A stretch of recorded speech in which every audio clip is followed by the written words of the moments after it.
자, 이번 시간에는 28쪽 사장 인지발달 이론, 도덕발달 이론 살펴보도록 하겠습니다. 자, 먼저 인지발달 이론은요, 대표적인 학자가 삐아제예요. 자, 인지이론에서는 기본적으로 객관적인 사건이 감정이나 행동의 문제를 낳는다기보다는 인간의 생각 혹은 사고가 감정과 행동을 낳는다라고 얘기를 해요. 이게 이제 인지발달의 기본 과정이 되는 거고요. 그 중에서도 삐아제는 인지가 어떤 과정을 통해서 발달하는가에 초점을 두고 이론을 이야기를 합니다. 자, 인지발달은 누군가에 의해서 수동적으로 이루어지는 게 아니라 능동적으로 환경과 상호작용을 하는 과정에서 발달이 일어난다. 그러니까 누가 가르쳐서가 아니라 가르침 없이도 아이는 스스로 자신의 인지를 발전시켜 나간다라고 얘기를 합니다. 그 과정을 얘기하기 위해서 내가 외부의 많은 대상들 중에서 무언가를 안다라고 얘기할 때 나는 그 대상에 대한 인지 도식을 갖고 있다라고 이야기를 합니다. 자, 근데 이제 외부와 상호작용을 하면서 외부의 또 다른 낯선 대상과 사물을 보게 될 때 아이들은 보통 자기가 원래 갖고 있던 도식을 그 외부의 새로운 대상에게 적용을 해서 이해를 해보는 그런 과정을 거치는데 이것을 동화라고 이야기를 합니다. 근데 자신이 갖고 있는 기존 도식이 이 새로운 자극이나 대상을 이해하는데 어려움이 있다면 이것을 우리가 평형이 깨졌다라고 얘기를 하거든요. 그런데 아이들은요, 평형이 깨지면 혹은 균형이 깨지면 다시 균형 상태를 이루려고 하는 경향이 있어요. 이것을 평형화라고 얘기를 합니다. 그러면 나의 기존 도식이 그 대상을 이해하는데 적합하지 않다면 그러면 어떻게 해야 되죠? 그 대상에 맞는 새로운 도식을 만들거나 기존 도식을 변형을 해야 되거든요. 이것을 우리는 조절이라고 이야기를 합니다. 자, 그래서 내가 갖고 있던 도식을 외부 대상에게 적용하는 동화, 안 맞으면 평형화를 위해서 새로운 도식을 만들거나 변경하는 조절을 통해서 아이들은 환경과의 상호작용을 통해 능동적으로 자신의 인지를 발전시켜 나간다라고 했던 게 삐아제의 기본 입장입니다. 자, 그래서 이제 그런 얘기들을 쭉 하고 있고요. 기본으로 아동의 인지발달 과정에 대해서 얘기를 했기 때문에 아동 대상 혹은 아동의 인지발달과 관련된 프로그램의 토대가 될 수 있다. 그렇지만 기본으로 삐아제가 얘기했던 인지발달의 과정이 실제 문화적인 차이, 사회경제적인 차이, 인종적인 차이를 충분히 고려하지 못했다라는 비판이 있기도 하고요. 발달 단계의 순서가 똑같다라고 가정을 했는데 이게 과연 개인이나 문화에도 문화의 차이와 상관없이 진짜 똑같은 건가? 이 부분에 대해서도 또 지적을 하는 그런 이론가들이 있습니다. 자, 그러면 삐아제 인지발달 이론에서 얘기를 하는 인지발달 단계, 이게 가장 중요한 거죠. 자, 일단 우리가 프로이트하고 삐아제의 공통점은 이름에 피읍이 들어가요. 그죠? 프로이트는 원래 이제 F, 그 다음에 삐아제는 P로 시작이 되는데 어쨌거나 한국말로 쓰면 둘 다 피읍입니다. 자, 이 피읍 친구들은요, 둘 다 공통점이 전생의 발달 단계가 아니라 청소년기까지의 발달 단계만 얘기를 했다는 거예요. 자, 근데 이제 프로이트는 구함 남자쌤 해서 청소년기까지를 5단계로 얘기를 한 거고 삐아제는 4단계로 얘기를 했는데요. 감, 전, 구, 형 이렇게 외우시면 되겠습니다. 감각운동기, 전조작기, 구체적 조작기, 형식적 조작기, 감전구형 이렇게 4단계로 이야기를 했고요. 그러니까 이 형식적 조작기가 청소년기에 해당하는 거고 그러니까 중고등학생기를 얘기하는 거죠. 구체적 조작기는 초등학교 다니는 아동기, 전조작기는 학교 들어가기 전 유아기, 그리고 감각운동기가 영아기에 해당한다라고 생각을 하시면 되겠습니다. 자, 그래서 이제 그런 단계들을 얘기했다라는 내용이에요. 그리고 이 단계는 다 마찬가지다. 보편적인 단계다라고 이야기를 했습니다. 자, 그 다음에 이제 감정구형 각 단계의 특징입니다. 감각운동기는 만 2세까지의 시기를 이야기를 합니다. 이때는 가장 중요한 게 감각운동이죠. 말 그대로 감각과 운동, 이게 이제 인지발달에서 가장 중요하다라는 건 사실 시험에 내면 다 알 수 있는 내용이기 때문에 가장 중요하지만 얘보다는 시험에서 바로 알아차리기가 어려운 다른 게 주로 나오는데 그게 바로 대상영 속성이 발달한다라는 내용이에요. 대상영 속성 속성이라고 하는 것은 대상이 눈에 보이지 않아도 존재한다라고 하는 사실을 인식하는 걸 이야기를 합니다. 자, 그게 시험 문제에 가장 많이 나왔고요.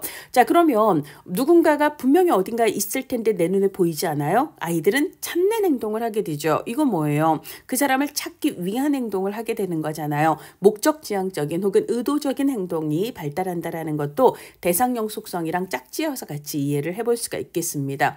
자, 그 다음에 이제 감각운동기 2년 동안이 사실 일생에서 두뇌 발달이 가장 빠르게 일어나는 시기이기 때문에 걔를 다시 하위 6단계로 쪼개서 얘기를 하기도 해요. 출생부터 생후 1개월까지는 타고난 반사 활동이 중심이 되는 시기예요.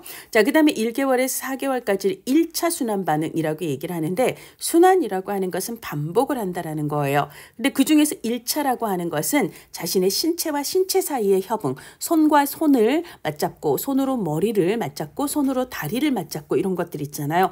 이런 행동들을 반복을 한다라는 겁니다. 자, 그 다음에 4개월에서 8개월까지는 2차 순환입니다. 순환 반복을 하는데요. 이때 2차는 신체와 외부 대상 사이의 협응을 반복한다라는 얘기예요. 그래서 딸랑이를 만지거나 버튼을 누르거나 해서 내 몸으로 무언가 외부 대상을 이거를 계속 반복을 한다라는 얘기입니다.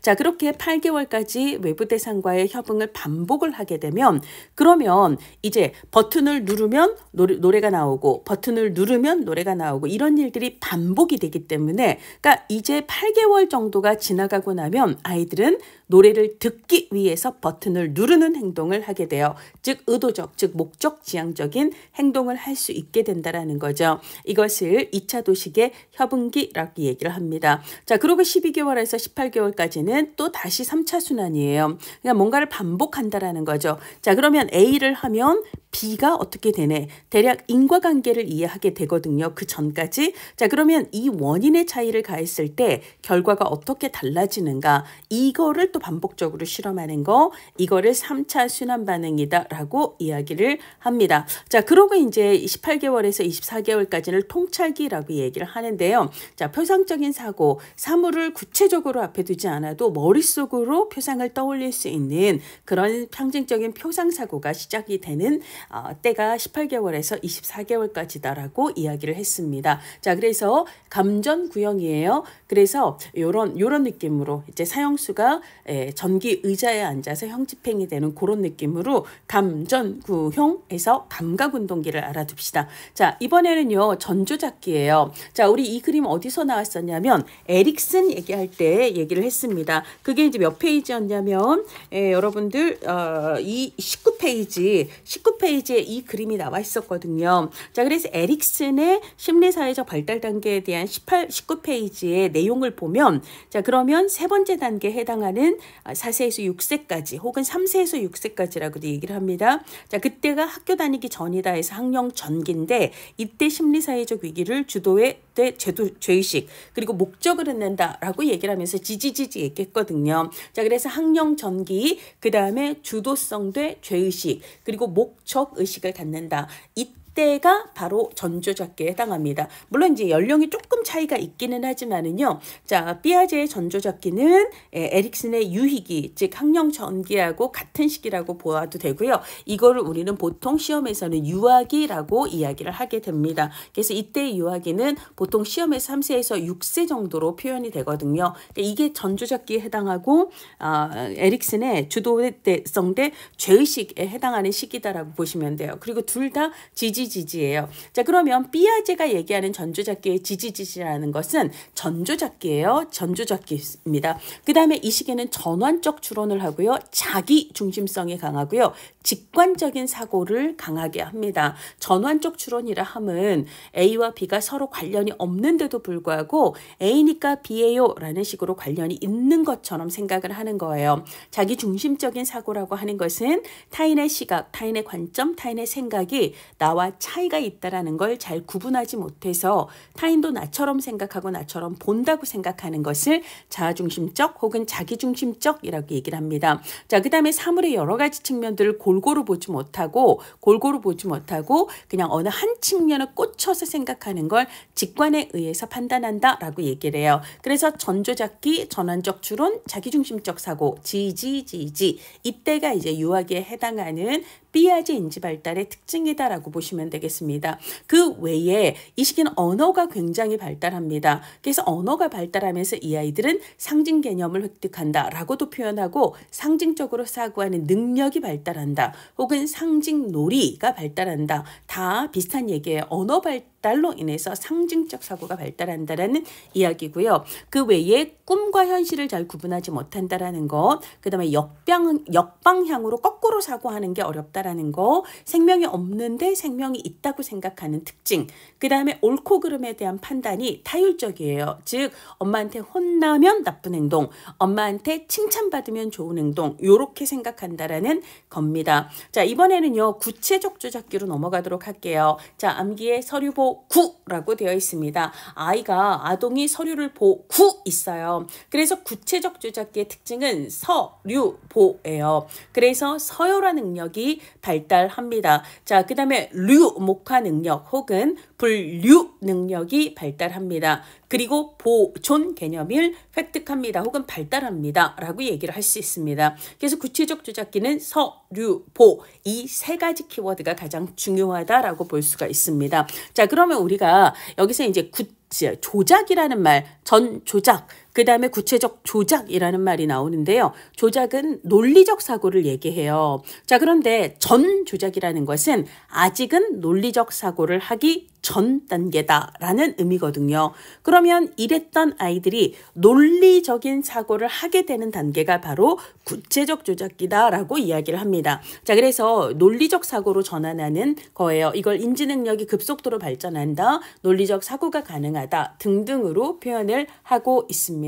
자, 그 다음에 보존 개념이 획득된다라는 것은 대상의 형태나 위치가 바뀐다고 해서 양적인 속성이 달라지는 건 아니다. 요걸 안다는 거예요. 자, 그러면 보존 개념이 획득이 되기 위해서는 예를 들자면 두 비커에 물이 있습니다. 자, 동량의 물이 이렇게 있었어요. 자, 그런데 내가 예를 들자면 이 비커의 물을 이렇게 홀쭉한 데다가 다시 부었더니 이렇게 되었어요. 자, 그러면 얘와 얘 중에 뭐가 더 물이 많아? 라고 얘기를 하면 유아기 아이들은 직관의 어느 한 측면만 보기 때문에 이 물의 높이가 높은 것만 보고 얘가 많아요 라고 얘기를 하지만 아동기, 구체적 조작기의 아이들은 그렇지 않다라는 겁니다. 자, 첫 번째 가역성을 알기 때문이에요. 제가요 이 물을 원래 컵으로 담아 볼게요. 봐요, 똑같죠? 라고 얘기할 수 있다라는 거예요. 자, 그 다음에 보상성입니다. 자, 물의 높이는 높아졌지만 폭이 좁아졌잖아요. 그러니까 결국은 똑같아요 라고 얘기를 한다라는 거고요. 동일성의 원리를 이해한다라는 건 아니 컵만 바꿨지 그냥 컵에 물을만 부었지 물을 버린 것도 아니고 물을 더 따른 것도 아니면 양은 똑같죠. 컵을 바꿨다고 양이 변하는 건 아니죠. 이건 동일성의 원리예요. 자, 그래서 우리가 구체적 조작기의 보존 개념을 획득한다라고 하는 것은 역방향으로 사고할 수 있고 사물의 여러 측면을 함께 볼 수 있고 그 다음에 그릇이나 위치가 바뀌었다고 해서 양이 변하지는 않는다라는 걸 알고 있다라는 얘기입니다. 자, 그래서 보존 능력을 획득한다라는 건 얘가 드디어 구체적 조작기에는 확립이 된다라는 이야기다. 그래서 이제 가역성은 역조작하고 같은 얘기예요. 자, 그 다음에 전조작기의 가장 핵심적인 특징 지지에서 자아중심성이 강하다, 자기 중심적인 사고를 한다라고 얘기했는데 거기서 탈피합니다. 자, 그래서 전조작기의 자아중심성에서 탈피하는 것을 탈중심화라고 이야기를 합니다. 그러니까 타인의 관점과 나의 관점에 차이가 있다라는 것을 알게 된다라는 거예요. 상대방의 입장을 이해할 수 있는 능력이 생긴다라고 볼 수가 있습니다. 자, 그 다음에 조합 기술이 발달합니다. 이제 예를 들자면 10개의 뭔가 바둑알이 있을 때 그거를 3개로 묶고 그 다음에 7개로 묶어서 3 더하기 7의 개념을 그 다음에 2개로 묶고 8개로 묶어서 2 더하기 10의 개념을 해서 그래서 똑같이 10이라고 하는 것을 이렇게도 조합 저렇게도 조합할 수 있다라는 거예요. 그러니까 이걸 통해서 아이들은 연산 능력이 발달한다라고 볼 수가 있습니다. 자, 그 다음에 전조잡기는 엄마한테 혼나고 칭찬받는 게 도덕의 기준이었어요. 자, 근데 구체적인 조잡기는요. 자, 결국은 규칙이라고 하는 건 우리가 함께 정하는 거다. 그리고 그냥 단순히 혼났느냐 혼나지 않았느냐 이 결과만 중요한 게 아니라 그 사람이 그 행동을 한 맥락과 의도가 무엇인가 이런 것들을 참작한다라는 거예요. 그 다음에 부모의 기준만이 절대적인 게 아니라 규칙은 우리가 합의해서 언제든 변경이 가능하다라고 생각을 하는데요. 이런 모든 특징들을 통틀어서 자율적 도덕성이 발달한다라고 이야기를 합니다. 자, 이번에는 그 다음 페이지로 넘어가시면은요. 이제는 형식적 조작기예요. 우리는 감전구 형식적 조작기는 청소년기에 해당한다. 청소년기에 해당한다라고 알아두시면 되겠습니다. 자, 그리고 청소년기의 가장 대표적인 사고 특징은 추상적 사고예요. 형식적 조작기는 청소년기고 청소년기는 추상적 사고가 핵심입니다. 이게 가장 시험 문제에 많이 나왔고요. 이게 그 생애주기 쪽 청소년기 문제에서도 이 말 진짜 많이 나오거든요. 그러니까 실제로 여기 적혀 있는 이 연도보다 사실은 개별 연도에서 더 추가적으로 나온 것들이 있기 때문에 굉장히 중요합니다. 자, 그리고 청소년기에는요. 추론을 통해 야 A니까 B라는 거지 B라니까 C라는 거구나. 그럼 A면 C겠네 이런 식으로 추론을 할 수 있다라는 거예요. 그래서 추론을 통해서 가설을 세울 수도 있고 검증할 수도 있다라는 얘기, 추상적인 사고가 가능하다는 얘기가 형식적 조작기의 특징입니다. 자, 이렇게 해서요 우리 삐아제 넘어가고요. 이번에는 도덕 발달 단계를 얘기했던 콜버그 얘기를 해보도록 하겠습니다. 콜버그 문제 출제 비중은 상대적으로 우리 앞에서 행동주의자 중에 파블로프 봤잖아요.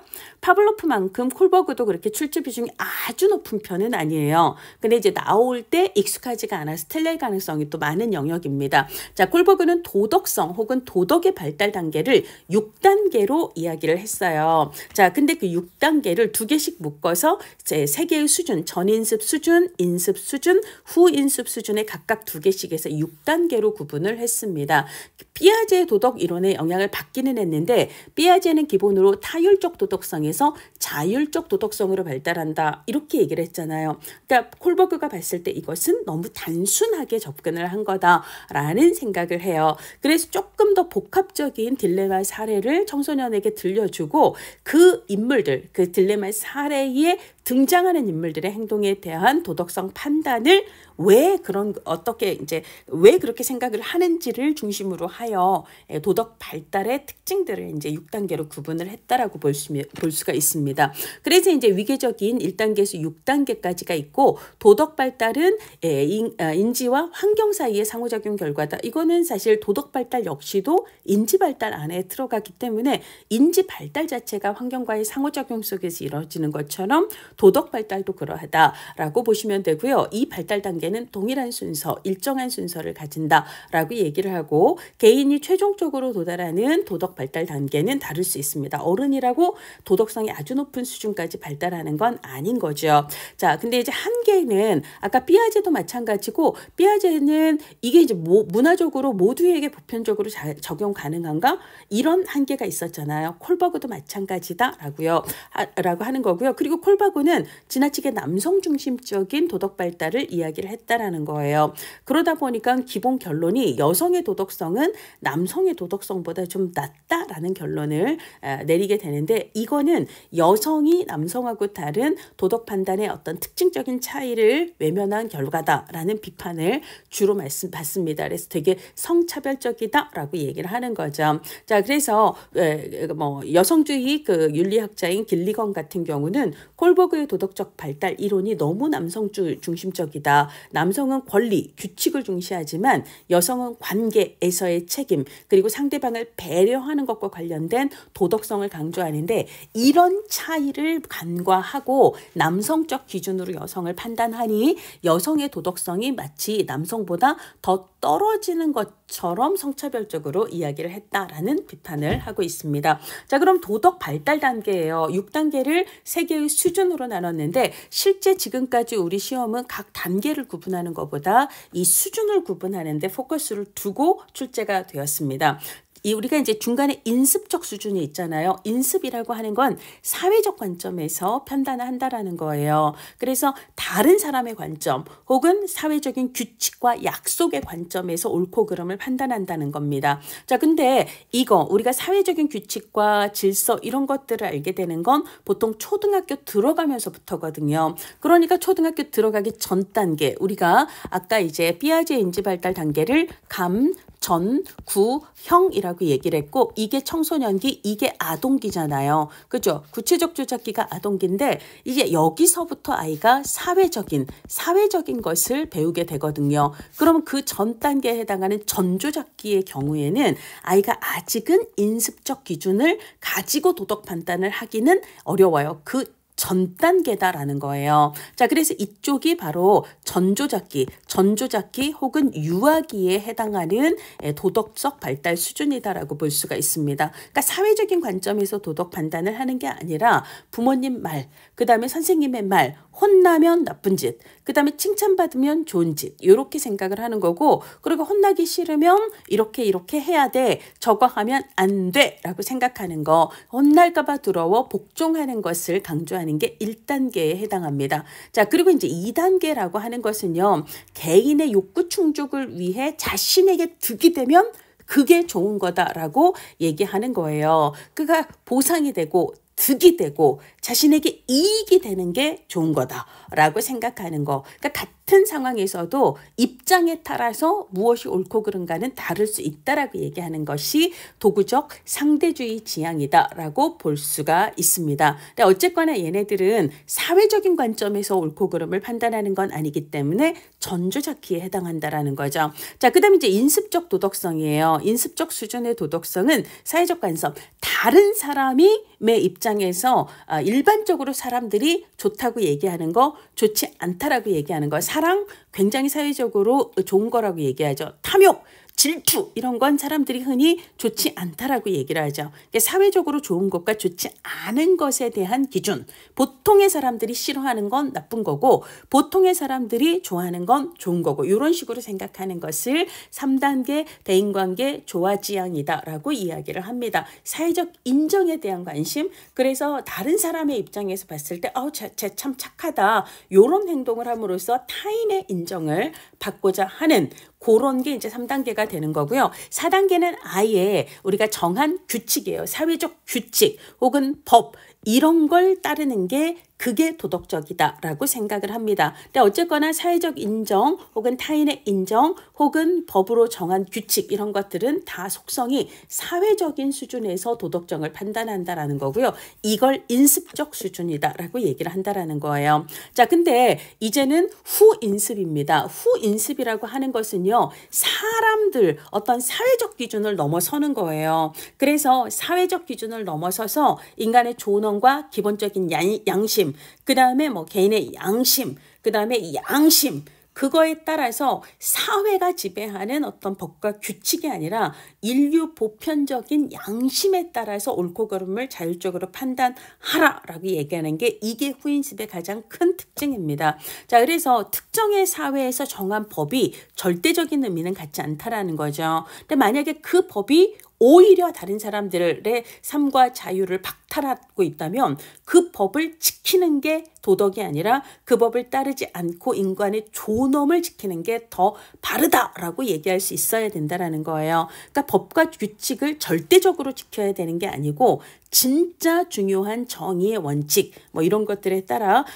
법과 규칙은 기본적으로 준수되어야 하지만 그 법 자체가 그러니까 뭔가 사회 정의라든지 존엄의 가치를 훼손한다면 그건 합의에 의해서 충분히 바뀔 수 있다. 그러니까 무조건 법이라고 다 지켜야 되는 게 아니라 법보다 더 중요한 보편적인 원리를 기준으로 판단을 하라라고 얘기하는 게 후인습 수준이다라고 이해를 하시면 되겠습니다. 자, 이렇게 해서요 우리 인지발달 이론은 지나갑니다. 자, 이번에는요 5장 인본주의로 가도록 할게요. 자, 우리가 기본적으로 이제 앞에서 정신역동 이론을 얘기했고요, 행동주의 이론을 얘기했고요, 그 다음에 인지발달 이론 이론을 얘기했습니다. 근데 이렇게 우리가 인지만 행동만 정신만 가지는 게 아니라 이 전체를 다 통합하고 있는 통합적인 존재잖아요. 자, 그러니까 부분적으로 정신만 행동만 인지만 따지지 말고 그 모든 것을 통합하고 있는 전체로서의 무엇에 초점을 두자? 인간 자체에 초점을 두자. 이런 마인드로 접근을 하는 게 인본주의다라고 보시면 되겠습니다. 그래서 사람을 통합된 전체로 바라보자라고 얘기를 하는 거고요. 자, 그러면서 이제 인간이 어떤 존재인가에 대해서 얘기하는데 굉장히 선한 시각으로 바라본다는 거예요. 되게 선하다, 희망적이다, 낙관적이다, 창조성이 있다. 그 다음에 사람들은 자기를 진짜 실현하고 싶은 그런 마음으로 끊임없이 노력을 한다. 이런 걸 이야기를 하고 있습니다. 그래서 기본적으로 매슬로우도 로저스도 기본적으로 이런 인간에 대한 따뜻한 마인드를 공유하고 있다라고 생각을 하시면 되고요. 그 다음에 자, 요거 가자 인본주의로라고 외우라고 써놨어요. 그러니까 매슬로우하고 로저스가 여기에 해당이 되는데 둘 다 이름에 로가 들어가잖아요. 그래서 가자 인본주의로에서 이름에 로가 들어가면 인본주의론이다라고 생각하기 바랍니다. 자, 그래서 기본으로 인간에게는 새로운 창조가 가능한 창조성이 내재되어 있다라고 얘기해요. 누구나에게 잠재되어 있다라고 얘기를 합니다. 그래서 뭐 자질이 있거나 능력이 있어야지만 누구한테 창조성을 주고 넌 자질이 없으니까 안 줄 거야. 이게 아니라 누구나에게 가능성이 있다. 그리고 그것을 실현하고자 하는 그 존재가 바로 인간이다라고 이야기를 하고 있습니다. 자, 그러면 인간 행동에 영향을 주는 가장 핵심적인 요소가 무엇인가? 이것을 욕구라고 얘기를 하고 있어요. 욕구에 의해서 자신을 하고자 하는 행동을 하게 된다라고 이야기를 하고 있습니다. 자, 그래서 이제 욕구에 대해서 얘기를 하고 있는데요. 누구나에게 있는 보편적인 욕구를 5가지로 얘기를 합니다. 근데 사람들이 이 모든 욕구를 다 충족하고 사는 건 아니고요. 보통 강렬한 욕구, 당장 급한 강도와 중요도에 따라서 위계가 있어서 당장 중요하고 강렬한 욕구를 채우는데 급급하고 당장 강하지 않으면 미루어서 살아있는 동안 충족하지 않는, 그러다 보니까 욕구를 실현하는 정도가 기본으로 욕구 유형에 따라 차이가 있다라고 이야기를 하는 거고요. 이쪽이 하위고요. 이쪽이 상위가 됩니다. 자, 더 강한 건 뭐냐면 낮은 욕구일수록 하위 욕구일수록 강도가 굉장히 강렬해요. 그러다 보니까 많은 사람들이 이 욕구를 주로 채우게 된다라는 거고요. 이게 어느 정도 충족이 되면 그 다음, 또 이게 어느 정도 충족이 되면 그 다음, 이게 어느 정도 충족이 되면 그 다음, 이런 식으로 순서대로 욕구에 대한 동기가 생겨난다라고 이야기를 하고요. 강도가 가장 약한 게 자아실현의 욕구가 되는데 얘는 약하기 때문에 사람들이 자꾸 미루다가 실제로 충족하는 사람들의 숫자가 비율이 가장 적다라고 이야기를 합니다. 자, 그래서 극소수의 사람들만 자아실현을 달성하고 충족한다라고 이야기를 하는 거고요. 5가지 욕구는 동시에 발생하는 게 아니라 하위 욕구가 어느 정도 충족이 되면 그 다음 욕구가 나타나는 방식으로 해요. 자, 그래서 하위 욕구부터 상위 욕구까지를 어떻게 외우라고 했냐면 생리할 때가 됐는데 생리가 안 나오네. 자, 그래서 생리 안 솟아 싫어. 이렇게 우리가 졸라 싫어 이런 얘기 하잖아요. 그런 식으로 외우세요. 왜냐하면 이게 존경의 욕구라고도 하지만 자존의 욕구라고도 하고 이걸 풀어서 자존중의 욕구라고도 얘기하거든요. 근데 이거를 자존중의 욕구, 자실현 욕구 해갖고 둘 다 자로 외우면 헷갈릴 수가 있습니다. 그래서 자 말고 그 뒤에 있는 실과 존으로 외우셔야 돼요. 존실입니다. 근데 생리 안소사 존실 이러면 기억이 잘 안 날 수가 있기 때문에 생리 안소사 존나 싫어 이렇게 외우세요. 그러면 이제 순서대로 하위부터 상위까지를 암기할 수가 있을 겁니다. 그래서 이제 그런 내용으로 구성이 되어 있습니다. 자, 그리고 그 중에서도 1단계, 4단계 여기까지죠. 이 4단계까지의 욕구를 결핍 욕구, 결핍 동기라고 얘기를 하고요. 자, 그 다음에 마지막 자실현의 욕구만 성장 욕구 혹은 성장 동기라고 이야기를 합니다. 이거하고 유사한 내용이 요거예요. 사람은 삶을 유지하려 유지하려는 동기와 삶을 창조하려는 동기를 갖는다라고 얘기를 하는데요. 이 삶을 유지하려는 동기는 1단계에서 4단계까지 결핍 욕구하고 관련이 되는 거고요. 삶을 창조하려고 하는 동기는 성장 동기 내지는 성장 욕구하고 관련이 됩니다. 그러니까 살아가려면 없으면 안 되니까 채우려고 하는 욕구, 이게 1단계, 4단계까지의 결핍 욕구가 되는 거고요. 그 다음에 뭐 삶을 유지하기 위해서 그게 꼭 필요한 건 아니지만 내가 좀 더 나은 삶을 창조하고 싶어요. 성장하고 싶어요. 이게 이제 창조 혹은 성장하고 관련이 되는데 여기에 해당하는 건 마지막 자아실현 욕구밖에 없다라고 이야기를 한다는 겁니다. 자, 그 다음 결핍 동기 혹은 결핍 욕구와 성장 동기 얘기했고요. 자, 결핍 동기는 생리, 안, 소사, 존 까지가 되는 거고요. 그 다음에 마지막 실현 욕구는 성장 동기에 해당합니다. 결핍 욕구는요. 그걸 일단 채우면 결핍이 되면 안 되니까 채웠어요. 그럼 채웠어요. 그 다음엔 여기 사라지는 거예요. 욕구가. 다시 결핍이 될 때까지. 이건 마치 여러분들이 휴대폰 충전을 할 때 100% 다 찼어요? 그러면 이제 더 이상 충전 안 하잖아요. 근데 다시 또 배터리가 떨어지면 그때 충전을 하는 것처럼 이건 결핍 동기에 해당합니다. 근데 성장 동기는 일단 충족되어도 더 하고 싶은, 더 나아가게 만드는 동기다. 이런 차이가 있다라고 이야기를 합니다. 자, 그러면 누구나에게 이 욕구가 있지만 실현하고 사는 정도는 하위 욕구일수록 훨씬 더 많고 상위 욕구일수록 훨씬 더 적은 사람들이 실현한다라고 얘기했어요. 그러면 같은 인생을 사는데 왜 어떤 사람들은 자아를 실현하게 되는가? 다른 사람들은 못하는데. 그래서 실제로 자기 삶에서 자아를 실현했다라고 일컬어지는 사람들의 특징에 대해서 이야기를 한 거고요. 이 부분을 읽어보시기를 바랍니다. 자, 그래서 매슬로우 하면 가장 핵심 용어는 욕구예요. 그래서 사회복지 실천의 욕구 사정의 중요성을 가장 이렇게 설명해 줄 수 있는 이론이다라고 얘기를 할 수 있습니다. 그래서 욕구의 위계는 얘기했지만 욕구가 어떤 단계로 발달하는가를 얘기하지는 않았다라는 거. 자, 그런 걸 체크해 주시면 되겠습니다. 자, 이번에는 가자! 인본주의로에서 로저스의 인본주의 이론, 이것을 현상학 이론이라고도 얘기를 해요. 그러니까 로저스의 인본주의 이론, 로저스의 현상학 이론은 다 맞는 말이다라고 보시면 되겠습니다. 자, 근데 기본적으로 우리가 이제 아까 욕구의 발달 단계를 매슬로우가 제시한 건 아니다. 욕구의 위계를 제시한 거지. 이렇게 얘기를 했잖아요. 자, 로저스 역시도요. 성격의 발달 단계를 제시하지는 않았습니다. 그럼 발달 단계 제시한 거는요. 피읍 친구들 있잖아요.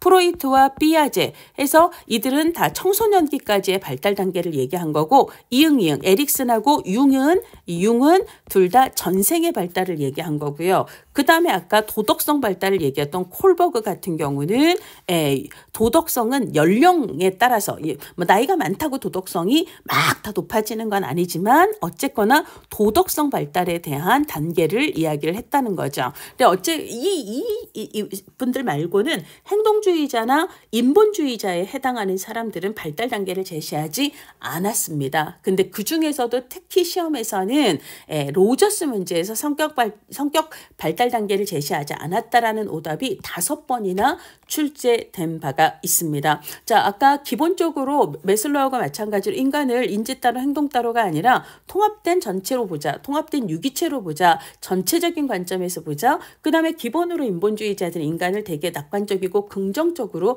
바라본다라고 이야기를 했습니다. 그래서 뭐 합리적이다, 건설적이다, 한목적적이다, 긍정적이다, 창조적이다 이런 거 자아실현 잠재력을 갖는다. 그리고 그것을 실현하고 싶은 경향이 있다. 이런 얘기들은요. 대부분 다 매슬로우하고 거의 비슷한 얘기다라고 보시면 되겠습니다. 추가적으로 아들러는요.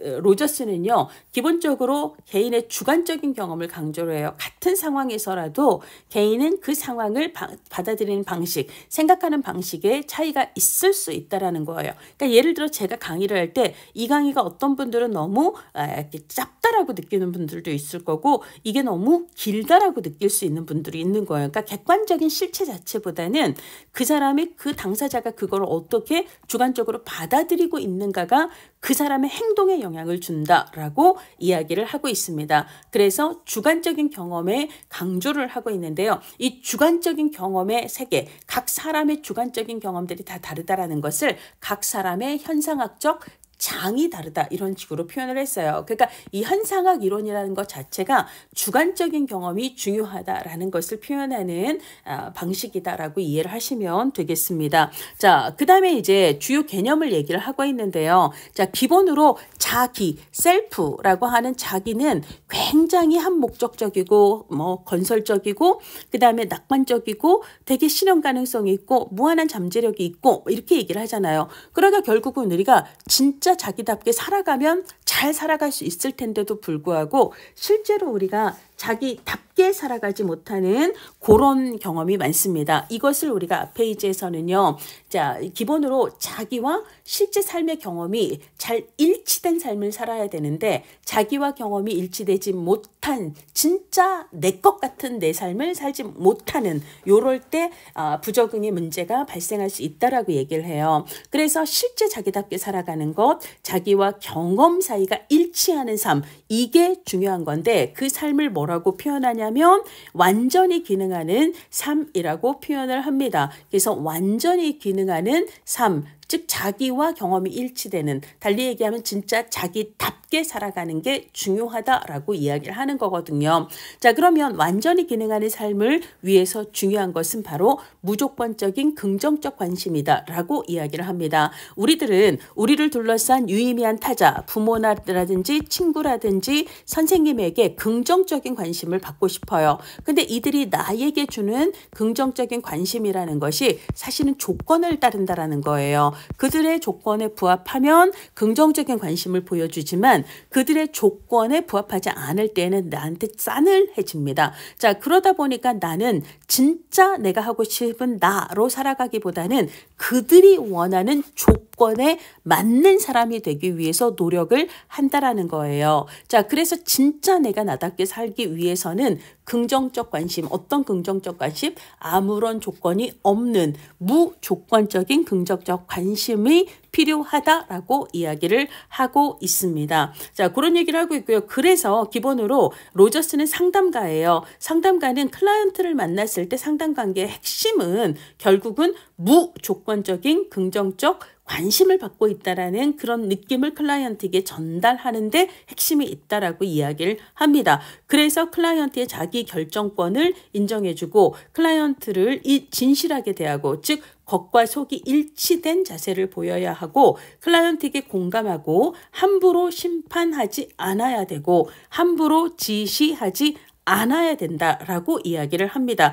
이걸 통해서 클라이언트가 온전히 무조건적인 긍정적 관심을 받고 있다라고 느끼면 그 사람은 자기와 경험의 일치, 즉 완전히 기능하는 사람으로 발전할 수 있다라고 이야기를 하는 거예요. 자, 그러면 완전히 기능하는 사람은 어떤 특징을 갖고 있는가? 자, 창, 자, 개, 실, 신입니다. 창자가 꼬이면 진짜 막 너무 아프죠. 창자 꼬이면 개실신하죠. 창조적이고 자율적이고 혹은 자유롭고 개방적이고 실존적이고 타인이 아니라 자신을 신뢰한다라는 거예요. 자기를 신뢰하는 특징을 갖습니다. 자, 아까 우리가 현상학 이론을 얘기했는데요. 특정 순간 개인이 지각하고 경험하는 모든 것, 그러니까 그 사람이 주관적으로 받아들이는 경험이 현상학적 창이에요. 같은 상황 속에서도 그 상황을 받아들이는 방식은 사람마다 다릅니다. 이것을 개인의 현상학적 창은 다르다라고 이야기를 한다는 거예요.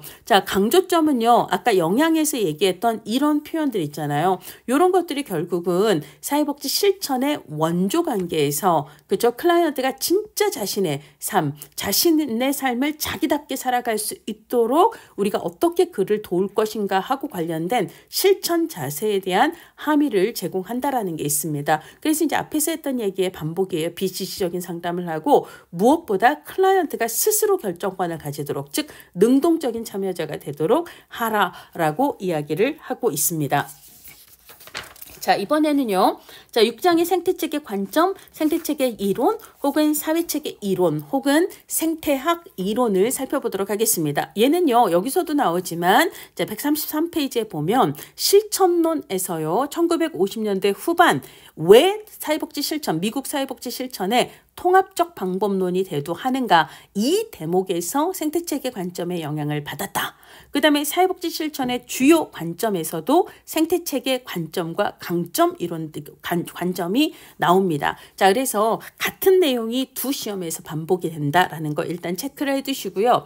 기본으로 생태체계 관점이라고 하는 것은 체계 이론과 생태학 관점을 통합한 이론이다라고 볼 수가 있습니다. 자, 체계 이론이라고 하는 것은요, 기본적으로 전체를 구성하고 있는 어떤 하나의 체계는 그 체계 안에 여러 하위 체계들을 포함하고 있는데요. 자, 이 전체 체계 안에 이 체계를 구성하는 부분들이 그냥 각자 따로따로 존재하는 게 아니라 서로 긴밀하게 상호작용을 하면서 서로 영향을 주고받는 관계에 있다라는 거예요. 마치 모빌처럼. 그래서 우리가 모빌의 어느 한 부분을 건드리면 걔만 바뀌지 않고 연결이 되어 있는 모빌의 다른 부분들도 같이 변하게 되는 거잖아요. 이렇게 서로 긴밀하게 영향을 주고받는 관계, 이것을 체계라고 얘기를 합니다. 자, 그 다음에 생태는요, 뭘 강조하는 거죠? 환경이에요. 자, 그래서 우리는 환경 속에서 존재를 하고, 그리고 나와 환경 사이의 관계는 서로 긴밀하게 영향을 주고받는다.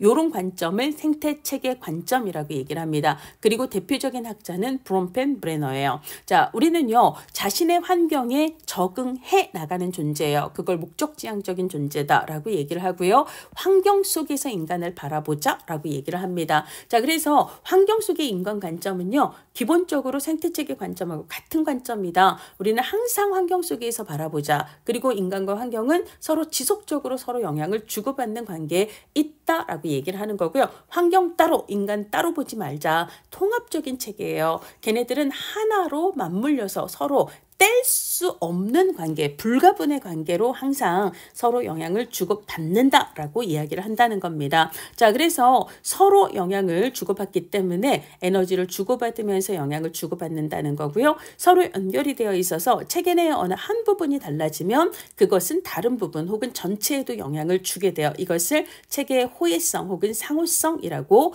이야기를 합니다. 자, 그 다음에 이제 사회복지 실천에 대한 유용성은요, 읽어보시면 좀 알 수 있을 거예요. 상호 교류, 상호 작용, 환경을 강조한다. 그리고 영향을 주고받는다. 이것을 순환적 관계 혹은 순환적 인과관계라고 얘기를 합니다. 그러니까 단선적인 관계가 아니라는 거예요. A가 B에 영향을 준다. 이게 단선적이에요. 그러면 얘는 원인이 되는 거고 얘는 결과가 되는 거잖아요. 그런데 생태체계 관점이 이런 도식으로 얘기하는 게 아니라 서로 영향을 주기도 하고 받기도 합니다. 그러니까 뭐가 원인이고 결과고 이렇게 나눌 수가 없어요. 서로가 원인이자 결과로 동시에 존재를 하는 거니까 요렇게 바라보자라고 얘기하는 걸 순환적 인과관계라고 이야기를 한다라는 거예요. 그래서 우리가 인간을 환경과 떼서 볼 수 없다, 분리할 수 없고 동시에 고려한다라고 이야기를 했습니다. 그러니까 항상 인간을 이해할 때는 전체 체계를 고려해서 이해를 해야 한다. 즉 총체적으로 조망을 해야 된다라고 얘기를 하는 거고요. 이 생태체계 관점은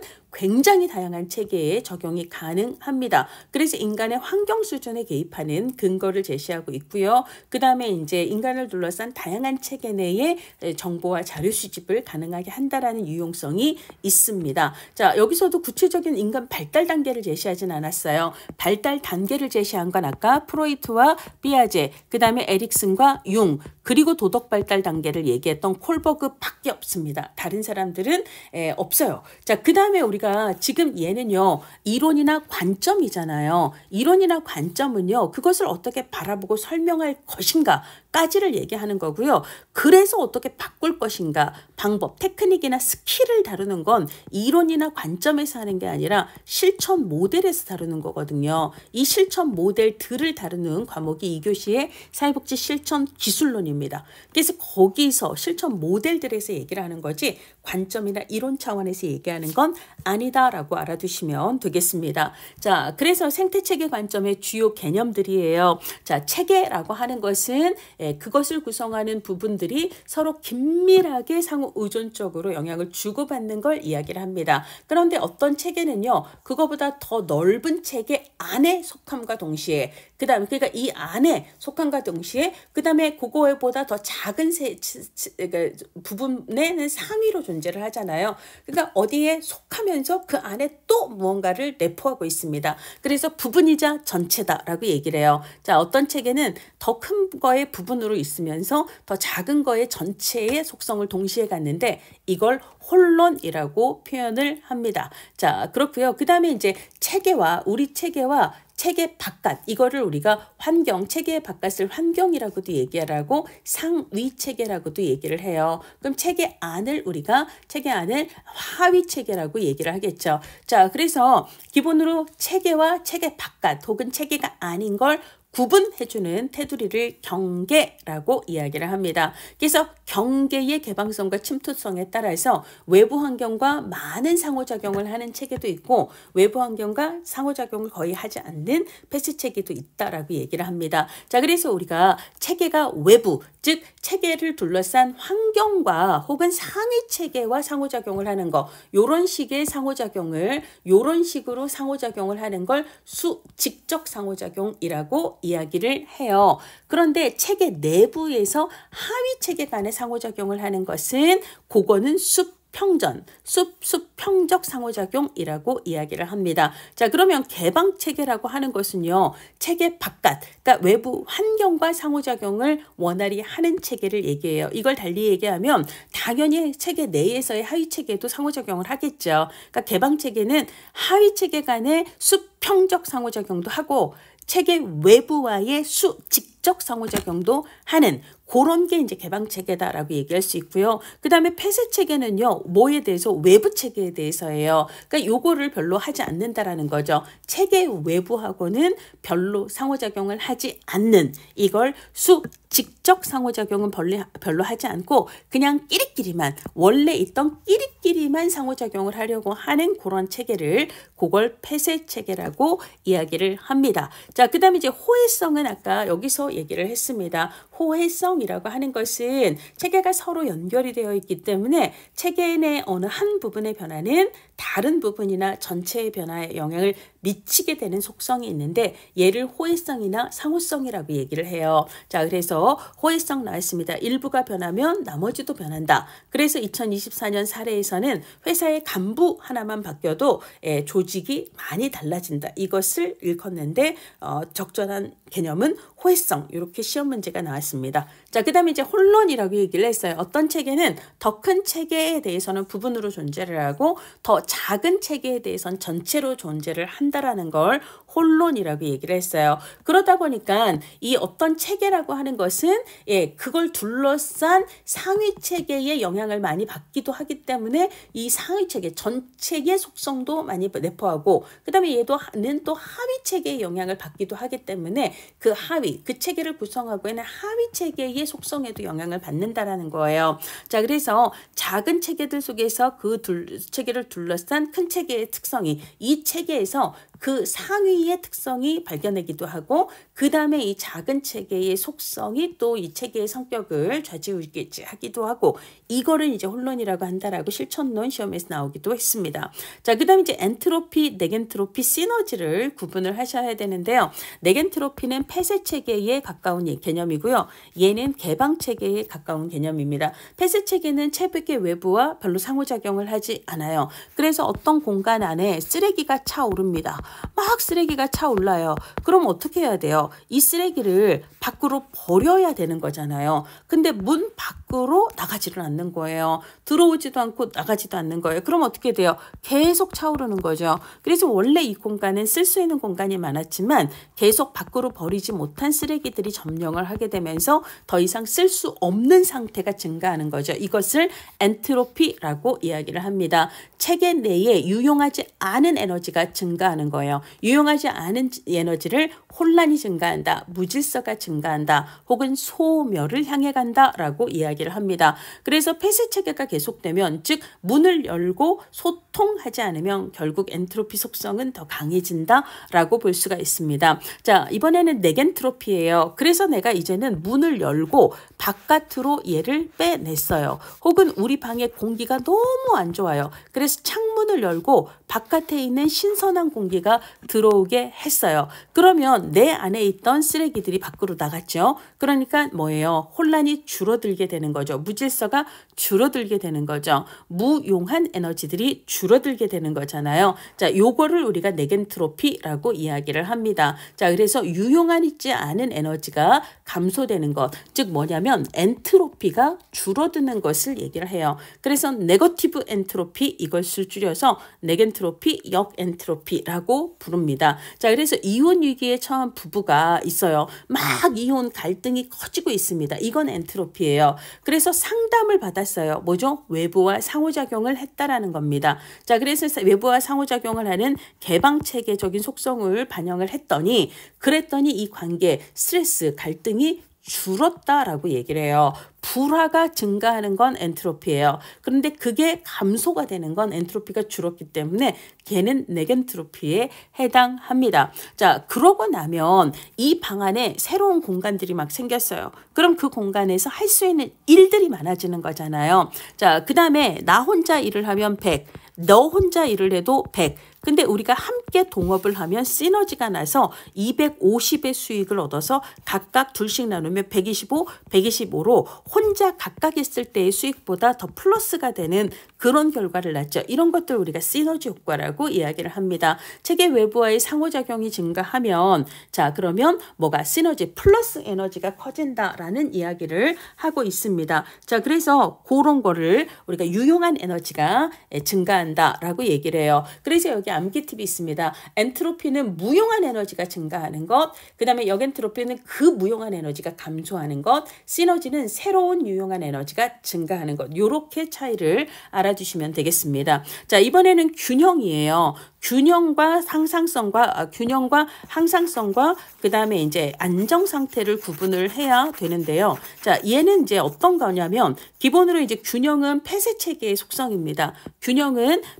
얘는 이제 폐쇄 체계의 속성이고요. 그 다음에 항상성하고 안정 상태는 개방 체계의 속성이에요. 그러면 폐쇄 체계는요, 외부와 상호작용 없이 어떤 체계가 가지고 있던 기존의 모습 그대로를 그냥 유지하려고, 나 건들지 마! 나는 니네들이랑 상호작용 안 할 테야. 나는 있던 그대로 있을 테야. 이런 것들을 우리가 균형이라고 이야기를 해요. 새로운 에너지의 투입 없이 기존의 체계 구조를 고정되게 계속 유지하려고 하는 속성을 이야기합니다. 고정된 구조를 유지하려고 해요. 환경과의 수직적 상호작용 안 하고 수평적인 상호작용만 하는 폐쇄 체계에서 나타납니다. 자, 근데 항상성은요, 체계 내 외부와 상호작용을 해요. 그러면 아무래도 원래 내가 갖고 있던 모습이 외부의 영향을 받아서 흔들흔들 할 수 있다는 거예요. 그렇게 기존 구조에 위기가 왔을 때 다시 원래 구조를 복원하는, 회복하는 경향, 이것을 항상성이라고 얘기를 합니다. 그래서 우리가 시소 생각하면 돼요. 시소가 그냥 그 모습 그대로 있는 게 아니라 사람들이 시소에 올라탈 수 있게 하는 거예요. 외부와 상호작용을 합니다. 그러면 원래 시소의 모양이 흔들흔들하게 되지만 결국은 원래 균형으로 돌아오려는 경향이, 이게 항상성이다라고 얘기를 한다는 거죠. 자, 근데요, 안정상태라고 하는 것은요, 시소가 아니라 자전거를 타고 있는 사람을 생각을 해보세요. 그럼 자전거를 탄다라는 건 뭐죠? 끊임없이 달려간다는 거예요. 그러면 우리가 달려가는 길은 계속해서 달라지잖아요. 그죠? 우리를 둘러싼 이 길의 변화에 맞춰서, 그래서 이제 길이 구불길이라든지 길에 뭐 돌멩이가 많다라든지, 그러면 그때 넘어지지 않기 위해 그 길에 맞는 새로운 균형을 찾아가야 합니다. 각도를 기울이든지 아니면 속도를 낮추든지 이런 식으로요. 그래서 역동적으로 변화하는 끊임없이 변화하는 환경 속에서 균형을 유지해 나가는 능력이 안정 상태가 되고요. 그러려면 환경 변화에 맞는 새로운 구조를 계속 변경시켜야 되거든요. 자전거를 계속 각도 조절을 한다든지 이런 것들을 얘기합니다. 계속해서 변화하는 환경과의 상호작용을 잘 하기 위해서 기존 체계 구조를 그 환경에 맞는 방식으로 계속 바꿔가려고 하는 속성이다라고 보시면 되겠습니다. 자, 이번에는 동등종결이에요. 결과는 같다라는 거예요. 자, 서로 시작은 달랐어도 서로 다른 데에서 시작을 했어도 결과는 같을 수 있다라고 이야기를 합니다. 자, 그래서 클라이언트가 어떤 문제로 왔는데 이 문제가 이것 때문에 생겼을 수도 있고 이것 때문에 생겼을 수도 있고 이것 때문에 생겼을 수도 있다라는 거예요. 마찬가지로 이 문제의 해결도 어느 한 방법으로만 가능한 게 아니라 이 방법을 통해서도 해결할 수 있고 이 방법을 통해서도 해결할 수 있고 이 방법을 통해서도 해결할 수 있다. 그러니까 동일 목적을 할 수 있는 방법이 딱 한 가지만 있는 건 아니다. 이게 동기결성의 내용입니다. 자, 그 다음에 다중귀결성 내지는 다중종결성이라고 하는 것은 결과가 서로 다를 수 있다는 거예요. 처음 조건은 비슷했어도 처음에는 비슷한 자리에 있었지만 이들의 결과가 나중에 다 달라질 수 있다는 거죠. 그래서 지금 이 순간에 이 강의를 듣고 있는 여러분들이 실제 1월 1달에 시험에서 결과가 똑같지는 않잖아요. 이런 걸 얘기한다라고 보시면 되겠습니다. 피드백이라고 하는 것은 우리가 환경과 상호작용을 할 때 환경에서 들어오는 투입이 있고 그 다음에 투입이 내 체계 안에서 변화하는 과정이 있고 그 다음에 그것이 환경으로 산출하는 게 있죠. 이제 이거를 통해 다음번에도 이걸 더 하자라고 피드백을 할 수도 있고 이걸 정적 관리라고 얘기를 합니다. 자, 그 다음에 다음부터는 그거 하지 말자라고 그만해 라고 얘기하는 야 지금 이거 아니야 그러니까 그거 그만해 이런 걸 부적 관리라고 얘기해요. 예를 들어 내가 빵을 너무 많이 먹었더니 변비가 너무 심해서 안 되겠어요. 자, 그러니까 다음에는 빵을 먹었더니 빵은 투입입니다. 그래도 변비가 너무 심한 건 산출이에요. 다음부터는 빵 좀 줄이자. 이것은 빵 마이너스 부적 관료가 됩니다. 자, 이번에 사과를 자주 먹었더니 배변 활동이 왕성해요. 자, 그래서 다음에도 사과 더 먹어야지. 이것은 플러스 정적 관료가 된다라는 거죠. 자, 둘 이상의 체계가 공존하는 영역을 공유 영역이라고 이야기를 합니다. 자, 이렇게 생태체계 관점의 주요 개념들을 이야기를 해봤고요. 자, 이번에는 생태학 이론입니다. 사실 생태학 이론이나 생태체계 관점 둘 다 브롬펜브레너가 얘기를 했고요. 자, 그래서 둘 다 비슷한 관점이라고 생각을 하시면 되는데 이게 체계가 빠지고 생태만 남아있을 땐 특히 더 강조하는 게 뭐다? 환경이다라고 보시면 되겠습니다. 그래서 기본으로 환경 속에서 이해를 하자. 혹은 그 사람의 생활 환경 혹은 공간에서 사람을 이해를 하자. 자, 인간은요 낙관적이에요. 인간에 대한 관점이 낙관적이에요. 그러니까 네가 문제야 라고 얘기하잖아요. 특정 개인이 문제가 아니라 상호작용. 그러니까 그 개인과 환경, 그 사람을 둘러싼 환경이 어떤 방식으로 상호작용을 하는가에 초점을 두는 거지. 야, 너 문제야. 이런 식으로 개인을 병리적인 존재로 낙인을 찍지 않는다라는 얘기고요. 환경이 적절히 바뀌면 이 사람은 그 환경에 새로운 방식으로 다시 적응할 수 있는 능력을 가진 그런 존재다라고 이야기를 합니다. 그래서 인간은 환경에 적응할 뿐만 아니라 자신의 요구에 맞는 환경을 창출할 수도 있는 존재다라고 이야기를 하는 거고요. 어쨌거나 인간이 서로 환경과 영향을 받는 상호작용 혹은 상호 교류를 중시한다라는 거예요. 자, 시험에 가장 많이 나온 개념은 적합성입니다. 적합이라고 하는 건 핏이 산다는 거예요. 뭐와? 인간과 인간을 둘러싼 환경이 되게 조화롭게 상호작용을 하는, 그래서 인간이 원하는 요구를 환경이 잘 충족해주고 환경의 요구를 또 인간이 잘 따라주는 요런 앵거를 적합성이 높다라고 이야기를 합니다. 자, 개인이 환경과 잘 상호작용하는 능력을 유능성이라고 이야기를 합니다. 자, 이번에는요. 브롬펜브레너가 인간을 둘러싸고 있는 생태 체계적인 환경을 5가지로 얘기를 했는데요. 자, 아이고 미주는 왜 거시기요? 요런 거 있잖아요. 미준 왜 거시기요? 자, 미중 왜 것이에요. 그래서 미시체계, 그 다음에 중간체계, 외체계, 거시체계, 시간체계로 구분을 했습니다. 미시체계는 본인이 가장 밀접하게 속해서 상호작용하는 가족에 속해서, 친구에 속해서, 학교에 속해서, 학급에 속해서, 그래서 본인이 어딘가에 소속해서 밀접하게 직접 대면하면서 상호작용을 하는 그런 체계를 미시체계다라고 이야기를 합니다. 근데 이제 우리는 한 시점에서 가족에게도 속하고 학교에도 속하고 친구에게도 속하잖아요. 근데 우리 친구가 우리 집에 놀러 온다든지 우리 엄마가 학교 선생님을 상담한다든지 이런 식으로 나를 둘러싼 서로 다른 미시체계가 서로 연결이 되는 지점이 있습니다. 그래서 미시체계의 연결 혹은 미시체계 간의 상호작용 영역을 중간체계라고 얘기를 해요. 나는 가정에도 속하고 학교에도 속하는데 자, 둘이 서로 만나서 상호작용을 한다면 이 둘 사이의 관계는 중간체계가 됩니다. 나는 A도 나의 형제, B도 나의 형제. 근데 이 두 사람 사이의 관계는 나의 미시체계들 간의 관계예요. 그래서 이거는 중간체계다라고 이야기를 합니다. 자, 그 다음에 우리가 이제 기본으로 미시체계는 개인이 직접 속한 체계예요. 그런데 웹체계는 내가 직접 속하지는 않았습니다. 그런데 내가 속한 내가 어떤 특정의 미시체계에 속했을 때 이 미시체계를 둘러싸고 있기 때문에 얘가 이 미시체계에 영향을 주면 그 안에 있는 나도 영향을 받게 되는 이런 체계를 외체계라고 이야기를 합니다. 개인이 속한 미시체계의 미시체계다라고 볼 수가 있는데요. 예를 들자면 부모님은 나의 미시체계예요. 근데 부모님이 다니는 직장은 내가 다니는 건 아니죠. 그러니까 미시체계가 아닙니다. 근데 부모님의 직장은 부모님이 속한 체계잖아요. 그러니까 내 미시체계에 대해서는 미시체계가 되는 거죠. 우리 부모님 미시체계의 미시체계가 되는 거죠. 내 자녀 나의 미시체계입니다. 근데 자녀가 다니는 학교는 내 미시체계의 미시체계가 되는 거죠. 내가 다니는 학교 요거는 미시체계예요. 근데 학교의 위원회는 얘는 미시체계에 영향을 미치는 미시체계가 된다라는 거예요. 이런 걸 우리가 외체계라고 얘기를 하고요. 거시체계는 국가, 문화, 제도, 가치관 뭐 이런 거, 정치 이런 것들을 우리가 이제 거시체계라고 얘기를 하고요. 얘 역시도 직접적인 게 아니라 간접적이고 강력한 영향을 미치게 됩니다. 자, 그다음에 시간체계는요. 전생에 걸쳐서 일어나는 변화 혹은 사회 역사적인 환경을 포함하는 내용으로 구성이 되고 있습니다. 자, 그렇게 우리가 이제 인지 발달 이론부터 생태체계 관점 그리고 인간을 둘러싼 이제 그 생태체계 관점에 대해서 얘기를 했고요. 자, 이번에 7장에는요. 인간을 둘러싼 주요 사회 체계들을 얘기를 하고 있어요. 자, 그런데 가족 체계나 집단 체계는요.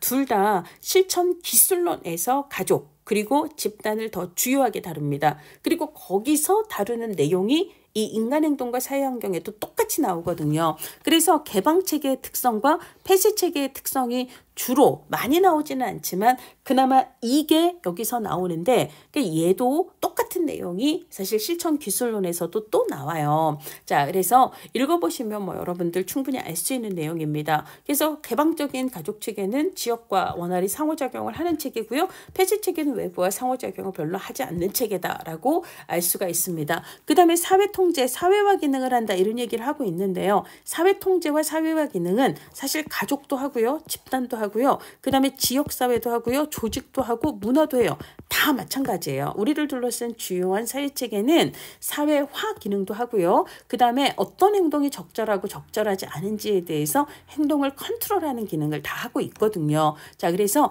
얘가 가족체계만 맞다라고 생각하실 필요는 없습니다. 사회통제 기능과 사회화 기능은 얘는 이 모든 체계의 공통적인 기능이다라고 생각을 하시면 되겠습니다. 자, 집단도 사회복지 실천기술론에서 나오는 얘기가 나옵니다. 그래서 똑같은 얘기가 결국은 실천기술론에서 나오니까 거기서 공부를 하시면 되고요. 그 다음에 집단의 유형 역시도 또 실천기술론에서 나오는 이야기예요. 자, 집단을 왜 구성했는가? 그냥 우리가 해결해야 되는 어떤 외부의 과업이 있기 때문에 그 과업을 해결하고자 모였다. 뭐 팀회의, 위원회, 자문회의 이런 것들은 과업 집단이 되는 거고요. 그 다음에 트리트먼트 그룹이라고 하는 것은 집단을 구성하는 구성원들의 변화 혹은 공통의 목적을 해결하기 위해서요.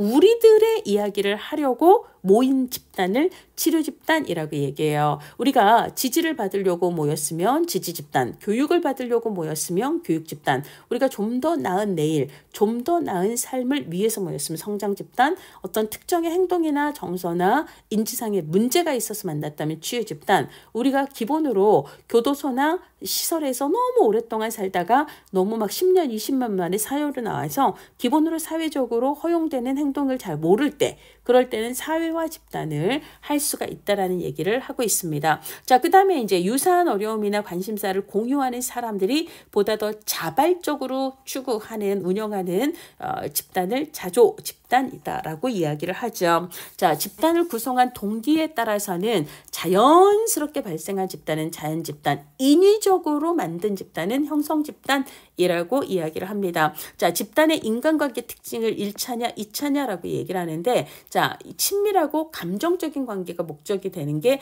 1차 집단이에요. 그래서 주로는 자연스럽게 형성된 자연 집단은 1차 집단의 성격을 보통 갖게 되죠. 근데 우리가 인위적으로 만든 회사나 학교와 같은 그런 형성 집단은 2차 집단의 특징을 주로 갖습니다. 그래서 감정적이고 친밀한 관계가 아니라 공식적이고 도구적인, 그러니까 특정의 목표를 달성하기 위한 수단으로서의 관계를 맺는다라고 이야기를 합니다. 자, 그 다음에 계속 신규 성원이 들어올 수 있으면 개방 집단, 그 다음에 첫 성원으로 끝까지 가는 그런 구조면 폐쇄 집단이라고 얘기를 하는 거고요. 아무래도 우리끼리만 유지되는 구조가 보다 더 안정감이 있고 서로 심도 깊은 얘기와 자기 노출을 할 수 있다. 즉 폐쇄 체계가 더 그러하다라고 충분히 생각을 해볼 수가 있을 겁니다. 자, 그 다음에 조직 체계는 사회복지 행정론에서, 지역사회 체계는 지역사회 복지론에서 훨씬 더 자세하게 다룹니다. 그래서 거기서 공부를 하고 여기서 풀면 돼요.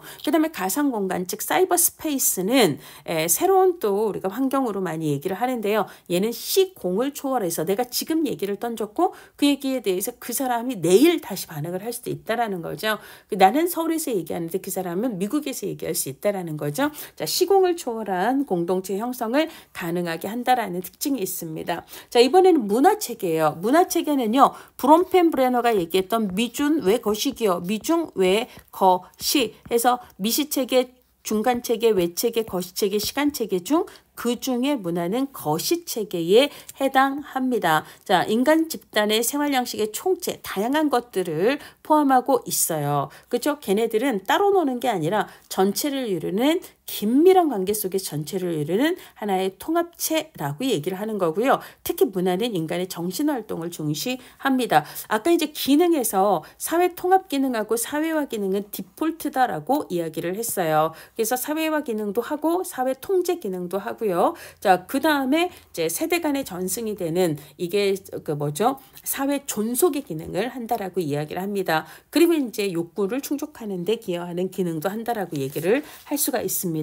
자, 문화의 특징이에요. 문화는 다른 사회의 구성원들과 구별되는 공통의, 우리 문화만의 공통의 어떤 경향인데, 자, 이때 문화적인 특징은 시대에 따라 혹은 사회에 따라 끊임없이 달라진다. 역동적으로 변화하는 특징을 갖습니다. 자, 문화는 타고나는 게 아니에요. 후천적으로 학습을 통해 습득되는 특징을 갖고 있습니다. 문화는 이 세대에서 다음 세대로 전승이 되면서 축적이 되는 거죠. 문화는 아까 자연환경보다는 정신활동을 중요시한다라고 얘기를 했는데요. 그래서 문화는 좀 더 추상적인 성격을 갖고 있습니다. 거시적이에요. 삶의 모든 영역에 영향을 미칩니다. 시대에 따라서 역동적으로 변화하지만 그래도 사회마다 공통적 문화 형태가 존재한다라는 거고요. 그래서 동일 문화권에 있는 사람들은 비슷한 어떤 문화적 패턴을 공유하고 있다라고 볼 수가 있습니다. 자, 문화의 유형이에요. 문화의 유형에는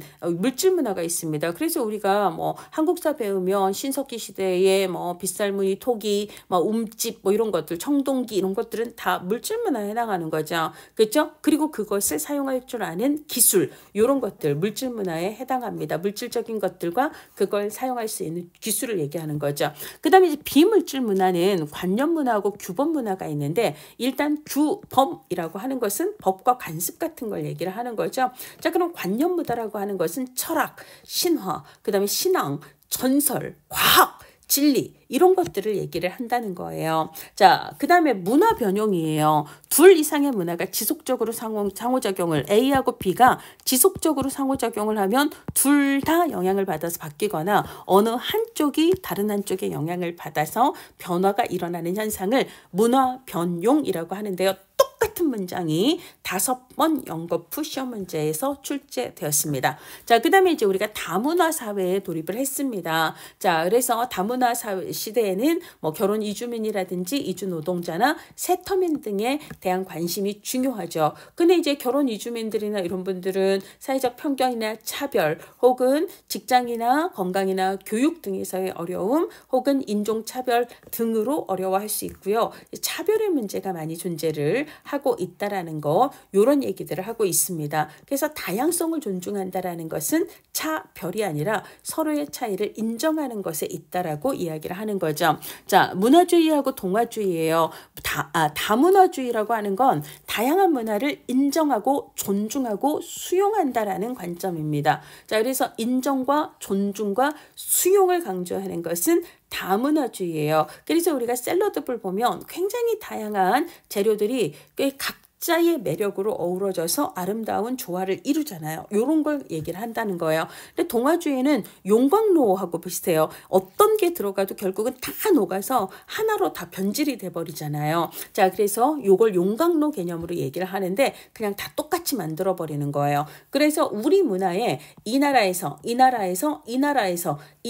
온 사람들은 각자 자기 문화가 아니라 한국에 왔으면 한국법을 따라라. 한국 사람처럼 행동하고 움직여라. 라고 얘기하는 것을 동화주의라고 이야기를 합니다. 자, 그 다음에 이제 우리 베리라고 하는 존 베리라고 하는 호주 학자는요.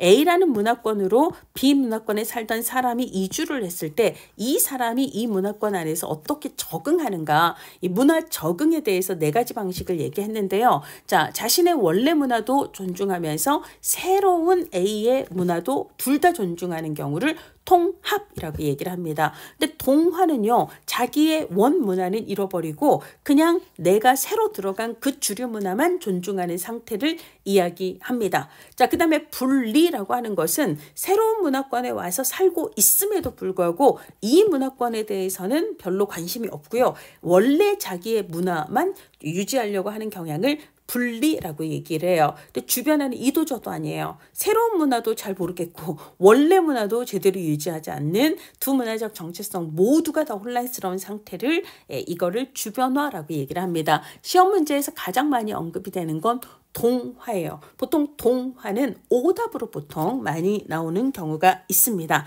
자, 여기까지 하고요. 쉬었다가 나머지 생애주기들을 얘기를 하도록 하겠습니다.